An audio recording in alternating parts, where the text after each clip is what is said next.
Sementara itu, Saudara, pasca diperiksa di Polres Kudus, Bupati Pati Sudewo tiba di gedung KPK Jakarta.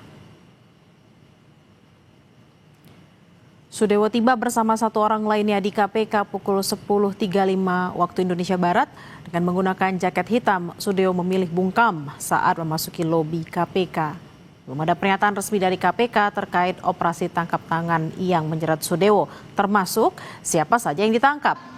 Sudewo sempat menjadi sorotan saat didemo oleh warganya karena sejumlah kebijakan kontroversialnya. Sebelumnya, Saudara, Sudewo juga pernah diperiksa sebagai saksi kasus lain di KPK.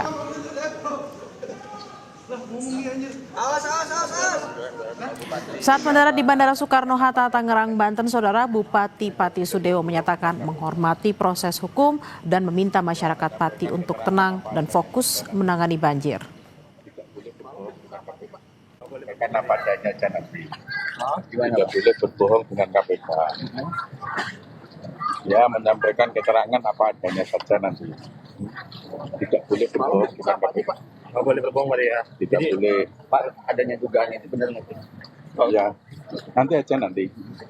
Biar KPK bekerja dulu. Mungkin ada pesan Pak buat masyarakat Pati. Masyarakat Pati tenang. Harus fokus menangani banjir.